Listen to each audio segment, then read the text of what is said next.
Welcome to the Happiness and Success After Illinois Tech podcast with the Illinois Tech alumni. We're so happy you're here, and we can't wait for you to be inspired from all these real-life stories of people that attended Illinois Tech, graduated, and found success. No matter your major, your background, or where you're from, success and happiness are possible, and here are the stories to prove it.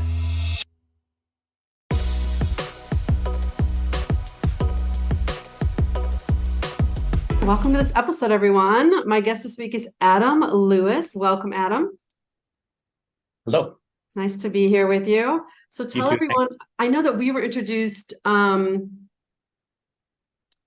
it's funny because tell me the name of the person that introduced us at Motorola.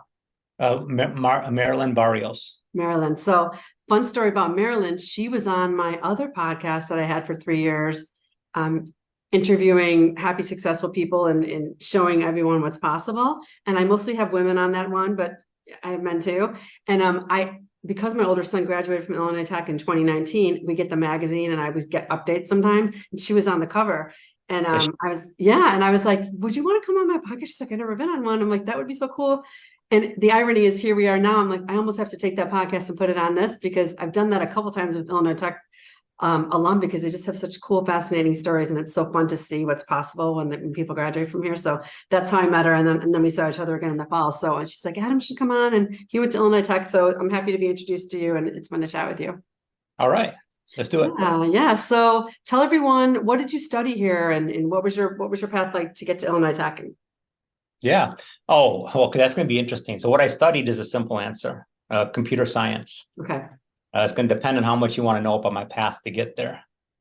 So I would like to know if you always knew you wanted to study computer science, or was it something else and it totally switched? Positively not. Okay.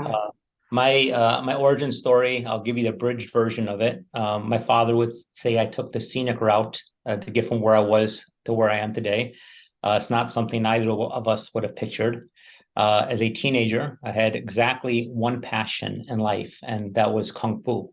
And that was the only thing I cared about, the only thing I wanted to do. Oh, wow. I nearly dropped out of high school at 16 with the idea that I was going to move to New York and open my own Kung Fu studio. Wow. That obviously did not happen. And eventually the school I was at closed, and I was without that. And I kind of realized I was going to have to figure out something else to do. But since I had a different aspiration, I really didn't go to class in high school. So I actually did not graduate out of my 4th year. I ended up having to go to night school to finish and then go to community college because, grades. And when I got there, I had to think about what I want to do. And I said, well, I really don't know. Never thought about any side outside of Kung Fu, but, space is pretty cool. I think I'd like to work on the space shuttle. And so I started studying aerospace engineering. When I took a elective in coding, and it was a language that's not taught anymore. It was called Pascal back then. Mm-hmm. And I fell in love. This was the only thing I had ever loved as much as I did Kung Fu. And I instantly switched my major. The rest you can say is history. I went from a student that didn't show up to class to a student that was going every day after class to ask their teacher for more assignments, harder assignments. I moved straight into honors after that. Threw myself into it the same way, found my calling, and then eventually transferred to IAT. And it was a discovery of love. So, oh my God, I love that. I love that discovery of love. First of all, no one's ever given me that answer before, which my passion was Kung Fu. That's the only thing I cared about. Like, it's so unique, interesting. And also that you were like, no, this is what I'm doing. And your parents were probably like, oh, okay. Like they probably were scared, but did they support you a little bit, or were they like, oh, my father came from a background where education is all. okay. And as he tells me, he bought lots of Tums during those days. You freaked him out, I'm sure. But I'm sure you could tell too that you were a smart student. I wonder if they knew, let him go and see if he fails, or were they like, oh no, don't go. And then you're like, I'm going. I'm just curious as a parent what they did. Well, that was actually where his frustration came with it. He said, if you were not so bright, I could give you a pass. He says, but you were throwing yourself away. So, oh my gosh, that is such a neat story. So discovery of love. So space shuttle, aerospace engineering, and you were going to major in that, and then you took this coding class as an elective, and you're like, this is it. Yep. And I knew that's what I wanted to do That's after. so cool. Oh my gosh. So then that was it. You got a degree in computer science and then you stayed in that industry your entire career. Well, that's interesting. So it put me on my career path, but I do not write code today. I do still miss it. I do still miss it. I'll always, I still miss Kung Fu, by the way, too. But I don't do it anymore. But what I do focus on is actually the security of the software. So I went through a few evolutions in my time, since graduation, which has been, wow, class of 96. Okay. So when I came out, I started writing code, and like I said, and it was a dream because that's all I had actually ever wanted to do since discovering that, and I threw myself into it and loved every minute of it. And then one day, I got assigned. I was a very young engineer still at the time, and I got assigned to this big system level architecture we were building. We were actually, as a company, building the first public safety communication system that was actually going to put mission critical voice over IP multicast. So it's actually really the first IP over or voice over IP system Wow. that was developed. And so I'm assigned to this, and I'm a software developer, and I'm working on my piece over here. And there's this guy in the room. His name was George Economy. And he sat up there and he was orchestrating the entire room of all the different people, all these things, all these different boxes, components that went to make up the system. And he was in there and he was talking about end to end and talking about how the data flow and the packets would flow and where voice and control and what would preempt what. And he had this like master vision of how it all worked. And I looked at this guy with super wide eyes and I said, he's who I want to be when I grow up. Mm. So that kind of took me to what I could actually say now was my third love. So we're going to Kung Fu to code to architecture. So architecture was the big system thinking. And so if I can go back to my space shuttle analogy, I was working on at the time a module of the space shuttle, right? I was writing some code for some module or some button. This guy was over here architecting the entire shuttle. So that kind of introduced me to kind of my, in terms of professional terms, my second love. It was code and then architecture. And Yes. I worked on a way to go make this happen, right? I'm like, this is what I want to do. I set out my path and started talking to different people, looking at different opportunities, and eventually found my way into what would become the chief technology office, the CTO of Motorola Solutions at the time. And I didn't know any of this. It was not what I went to school for. It was not what I studied. But I went up to the hiring manager and I said, look, I have no idea what this is, but I'm going to throw everything into it and you will be very happy you hired me. And he took a chance on me. And Oh, I that's love that. on a second or third journey, however you're counting, into there. And again, I was loving it. Again, it's all these discoveries that kind of opened my eyes, kind of, in my career and kind of just, just as children as we grow up and discover different things, Yeah. those kind of career discoveries. Um, and as I was doing this, and now suddenly we're working on this packet switch core, and I'm looking at these packets move back and forth, and I just started thinking, what if somebody was looking at those packets? Or what if somebody was tampering with them or making them unavailable? And this started piquing my curiosity about cybersecurity. Okay, so I'm watching this stuff, and we didn't really have I was in the CTO at the time, and we didn't really have a dedicated team then looking at cybersecurity across the company. We had pockets of it.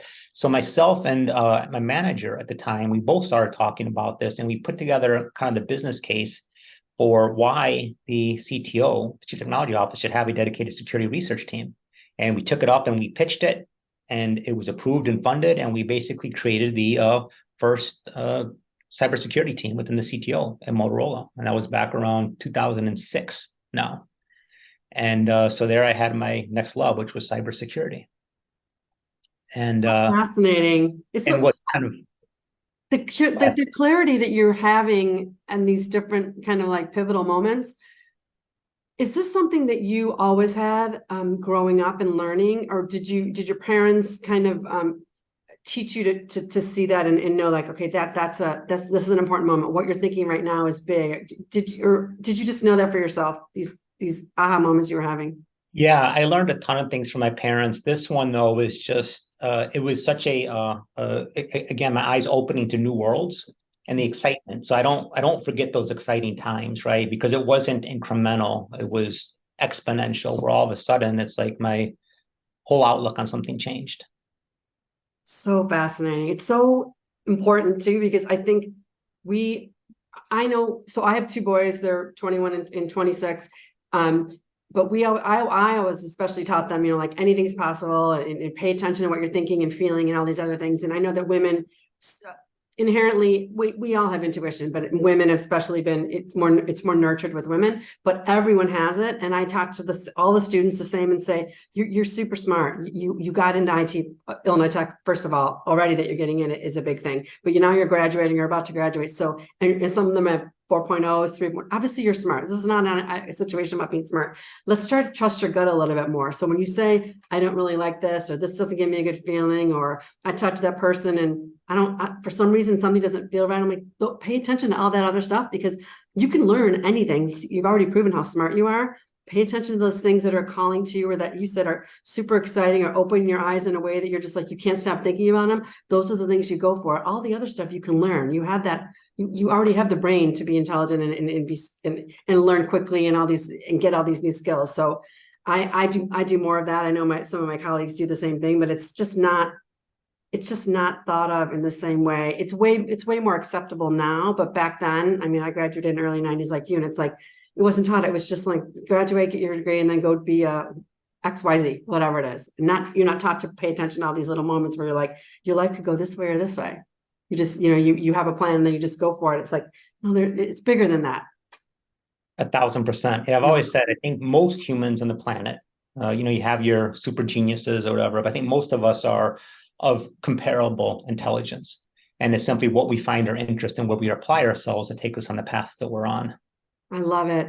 We're talking a lot about strengths, and we're launching a new program, professional development skills this year. And one of the big things we're promoting is, and I'm sure you've heard of this, there's that Strengths Finders book, and there's Marcus Buckingham. All these people have done this work for years, but again, it's not really taught in high school and college. But when you pay attention to that instead of your weaknesses, or I don't know this, I better go learn it. It's like, no, all that stuff that you're already inherently good at and excited about, that's going to take you way farther in a shorter period of time than concentrating on something you're not doing well and kind of like have to muddle through and just kind of, you don't want to do it and you have to do it. I mean, obviously there's all the other things we all have to do, but in your career, if that's too big of a percentage, you're not going to be happy. Yeah, and that is so true, because I lost count a long time ago of how many things I'm not good at and how many mistakes that I made, and none of it mattered. And you kind of, it's what matters are the things that you focus on and the things you do well at. There was I think was it Hank Aaron? I'm going to mess up my baseball analogy, but I think it was a baseball player. He basically had the world records for home runs, most ever. And what people did not realize about him, that he also had one of the records for strikeouts. Strikeouts, they remember the home runs, right? Because he was playing to what he did at. And he swung big, and when he hit them, he got those home runs, and nobody paid attention to the misses. Yeah, that's right. That's a great analogy. I'm going to use that in my podcast notes, because you're right that those are the things that get the attention, and they should, but you didn't just stand up there and every time you hit a home run, you had to practice. You had to hit probably thousands and thousands of them to get all these other ones. That's a great analogy. I love that. Okay. So when you were trying to get that first job out of college, obviously it was a lot different. LinkedIn wasn't a big thing when we were graduating and stuff. What did you do to get an internship or get a degree? Did you do anything special, or did you just do what everyone else did and apply to a lot of jobs? Yeah, it's interesting. So I still get to be attached to the university today, and I'm mind blown by the kids coming out of it. I did none of that. I mean, there were internships, but it wasn't as much as it was today. I did not do any internships. I did work at the school. I worked, and I don't know if IIT still has it. It was called the ETC, the Educational Technology Center. And it's where we used to have to go and do a lot of quizzes. And so I actually got to go work in there and actually write the Windows software at the time to generate it. So it was a phenomenal experience. It was like being part of a startup and getting to do a lot more to actually probably do an internship. So the university definitely afforded me those opportunities, but I did not intern. And when it came time to getting a job, I leveraged the job fairs at IIT, and gave my resume to different people, and Motorola was there, and they sat me down and they said, we'd like to bring you in for an on-site interview. And well, here I am still. That's crazy. Yeah, that's crazy. You're right. I tell the students now, I'm like, there were internships, but it wasn't super common and they were not paid. We didn't get to go make money. If you wanted to make money, you had to get a summer job. The internship was you're working for free and you're gonna have to go to school while you're doing it. Yeah. I worked at McDonald's in the summer. So Yeah, I worked at Burger King. yep.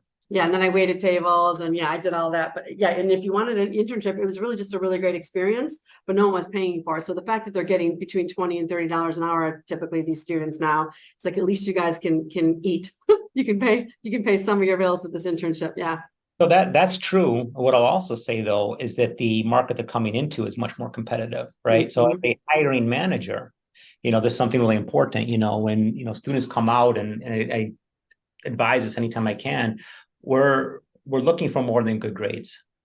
We're really looking at what is that experience that you have? What have you done besides go to class? And so we will ask about internships. If you're, writing software, we're going to ask what kinds of open source projects have you been a part of, right? So it's also, we weren't doing it, but I think also companies weren't expecting it. Whereas today they're doing a lot more. The students coming out are so much more capable than I certainly ever was. But also the demand for that, higher tier is more important. So I'm always advising them, what are you doing besides going to class? And I would rather see a B student with a lot of outside projects than a straight A student with none. So I'm always saying, get involved. And there's so many opportunities to get involved too. IIT being in Chicago, and we can both agree, greatest city on the planet, right? This is just established fact. Yeah. There are so many tech meetups. Chicago is so big on the tech meetups. So there's so many opportunities for all the students to get involved in whatever they want to do. And I can speak for cybersecurity. I'm sure it's the same other places. There's so many cybersecurity conferences that are going on, including conferences that welcome students and allow really cater towards first-time speakers and allowing them to go out and kind of get that experience in ways that I certainly didn't have available to me. Yeah, I'm a member of NACE, National Association for Colleges and Employers, and they do a survey every year and survey employers. Internships are the number one thing employers look for, aside from the degree. And we always say to the students, everyone else applying for that job is going to have the same degree if it's technical, right? So what else I always say, what else you got? They want to know are you well-rounded? And I agree with you. If I was hiring someone, I'd want to see the B student with all the other activities. And to your point, you could be a straight A student and do nothing else, but you can never say there's not opportunities for you to do something else. You're just choosing to stay in this little box and just study, but that's not going to serve you very well because you're going to be competing at this level with other students who have either professional development experience, an internship, project experience, or they're collaborating with teammates. They're developing all these other skills separate from the curriculum and the degree that you already have, and they're going to stand out. So you have to stand out and you have to play to those strengths and know that there's always a million other options. Yep. One of the things I always advise students is that when you start looking for a job, it's a bit like a dating game, right? Because every company out there is looking for the best talent. And all the best talent is out there looking for the best company. That's right. So companies need to do, we need to do our job to sell ourselves too, right? We need, when I hire people, I need to explain to them why I believe Motorola is the greatest place that they can come and work and why they should come and work for us instead of all the other people out there that are hiring. But a student has to also do there, right? I have to say, well, why should I hire you versus, your fellow classmates that came to me, right? So it's both sides are looking for the best. And we all want to look good for each other. So it's a lot like dating. It's funny that you use that analogy because sometimes I use it when I'm teaching the students and we're doing workshops and stuff on campus. I say the same thing, especially with networking events and career fairs. If you just walk up and only talk about yourself, if you're potentially going to try to date that person and then you left there and they never could get a word in edgewise or they didn't answer your questions or you're not listening, they're going to be like, that person was lame. But if you just walked up and started listening to them and really let them connect with you, they're going to be like, that was a great conversation. I said, you have to do the same thing with the employers. You have to listen to what they're saying. You have to read their body language. You have to be very socially aware. You can't just go up and start talking at them. That's not a connection. You're not connecting at all. And whenever I do that and make the dating analogy, they're all like, oh yeah, they hadn't thought about it that way before. Yeah, I'll give proper credit to actually our CEO for this, but it's something he said recently that kind of inspired me. He said, "Be interested, not interesting." Yes, it's the And best. Being take curious, being time, interested. be curious, and not even just about the role, but about what they do, about the company, what markets they're in, who are their competitors, what are their biggest challenges they're facing, what are the biggest success opportunities. That's going to go a lot longer than sitting there talking about your own accolades. Totally. And I tell them it's a very mature professional way to handle the conversation. And typically kids, I say kids, but early, late teens, early 20s, they're not doing that. They're not typically very good at it. And so when you meet ones that are, they definitely stand out. You're like, oh wow, okay, they're on top of it. They're doing these other things. They're listening to their elders, and they're taking some of this advice, and they're really going in with the right attitude. It's just, I tell them, I said, it's really not that, you might be a little bit intimidated, but it's not that hard to do. Listening and being interested, not interesting, is way easier than it sounds. All you have to do is start listening. Yep. Tell me more. Being curious. Say, tell me more. Yes, tell me more. Exactly. I love it. I love it. Okay, I have two more questions for you. Is there anything you wish you'd learned earlier, considering your education or your career? Oh, there's so many things. But I guess, for the last, I'll really go with the most recent history. As a student, well, let me think, because most of these people listening are students. I say as a student, it's to get involved, right? Get involved, become part of more things, a lot like what we talked about, all these, meetups and conferences. I wish I had started all that earlier. On one hand, there probably wasn't as much of it back then, but that would be the one thing I would really do different, right? And go out and, build your network before you need it, right? Meet people, be interested in them, build your connections, learn from them, participate, contribute. That was definitely something that I discovered later in my career that I find extremely rewarding. When I go up to conferences and you realize that, whatever your profession is, I'm in cybersecurity, but we're this global network of, cyber defense professionals looking to, stop bad things from happening. And while we may have different employers, we're really driven by the same thing. I'm sure that's true of any, degree you're getting. Yeah. So I'd say, yeah, go out and get involved and be part of something. Smart. It's funny that you're mentioning that, because that's what my son, the one that graduated in 2019, all these years later, said the same thing to me. I wish I would have gotten involved earlier. He did go to some conferences like junior, senior year, but he said, I wish I would have done connected and built my network and just asked more questions earlier, because I would have been a year ahead. I mean, he ended up doing just fine, but it took him a little bit to get going. And then he didn't realize all of the resources he had around him, even though I was trying to tell him. He was just kind of like digging in, and he was a little bit intimidated by the curriculum and everything when he first got here. But he's like, if I had done it a little sooner, or I had stories like you're telling now from these alumni on your podcast, and heard about all the ways people were doing things differently in their advice, I would have jumped on things sooner. Just makes it a little bit easier all these years later. It is, yeah. And I know I said it, but I'll repeat it one time just because I do think it's important, since we're talking about networking, is you have to build your network before you need it. You can't wait till you're looking for something or need something to pick up a call and introduce yourself, right? You got to establish long-term relationships that last years and maybe even your entire career. We tell them that too. We were just talking to some freshmen at orientation, and we're asking about LinkedIn and resumes, and they're like, they just graduated from high school. They haven't even started yet. And we're like, you need to be thinking about it now, not to be stressed, but just because why wouldn't you want to think about it now instead of, spring of your senior year, you have 10 connections on LinkedIn and now you have to go apply for jobs and you don't have anything you need. Do it little by little. By the time you're a junior looking for an internship or whatever it is, you've already done the hard work. All you need to do is just keep nurturing some of the relationships you've already built. Yes, we're telling this way earlier because it's so important. And the competition, like you said, is fierce. So why not get a jump on it? Yeah. Okay, I have one final question for you. What's the best advice you can offer college students looking for their first opportunity? Or yeah, so we kind of talked about that a little bit, right? And I think we kind of hit on it throughout, but just kind of to summarize, right, is that, like I said, it goes back to the dating game, right? You got to explain what you've done above and beyond the coursework. That's very important. And then to be interested. I think those are the two biggest things, right? Make yourself marketable. So, okay, so you do have to be interesting, right? You do have to be interesting. And that's what you build up outside of your coursework, but then be interested. And I think if you do those two things, that gives you a really, good set of legs to stand on. And, probably the biggest advice, and okay, I'll throw this in with advice, but also what I wish I learned earlier. mm-hmm. And this was told to me by a VP when I was still a relatively young engineer, so I did learn it sooner than later.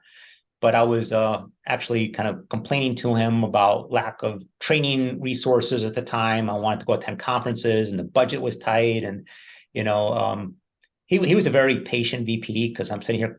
First of all, when you're a young engineer, don't go complain to VPs. It usually is not a good thing. But so among my mistakes, right? But he sits there and he's just looking at me, and then I will never forget what he said. He first empathized with me, and then he looked me dead in the eyes and he says, "But make no mistake.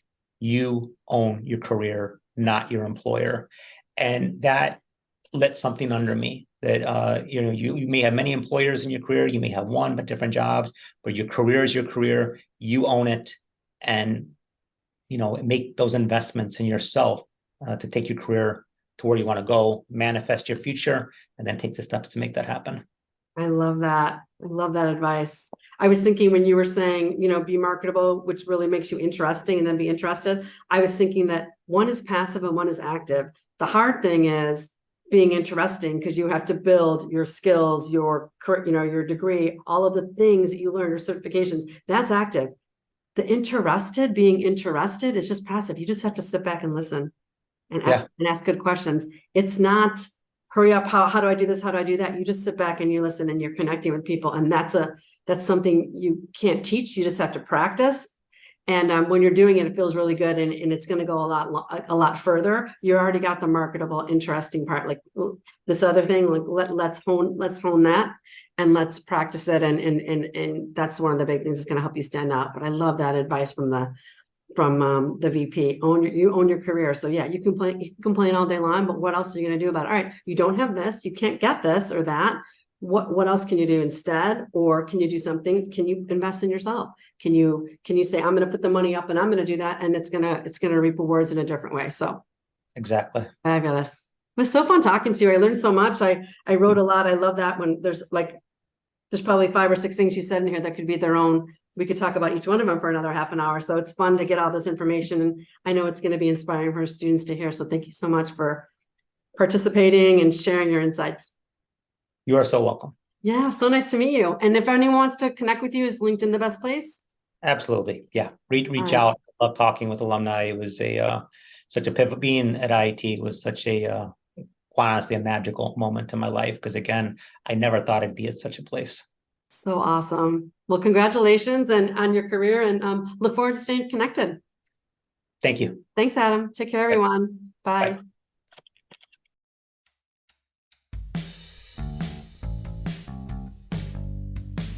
Thanks for listening, everyone. Check out the Illinois Tech Connect platform. It's the official networking site for Illinois Tech alumni. It's operated by Illinois Institute of Technology Alumni Association with help from Career Services. The aim of the platform is to connect our entire alumni community to provide a space for communication, networking, and other opportunities. Also, join the Illinois Tech Career Services group on LinkedIn and learn about all things career-related. And be sure to follow us on Instagram, Facebook, and Twitter. Finally, as an alum, whenever you need career guidance or advice, you're always welcome to connect to the Career Services Department, make an appointment with a career coach, and take advantage of this lifelong resource available to all alumni. We can't wait to help you, and more importantly, we can't wait to see what you do.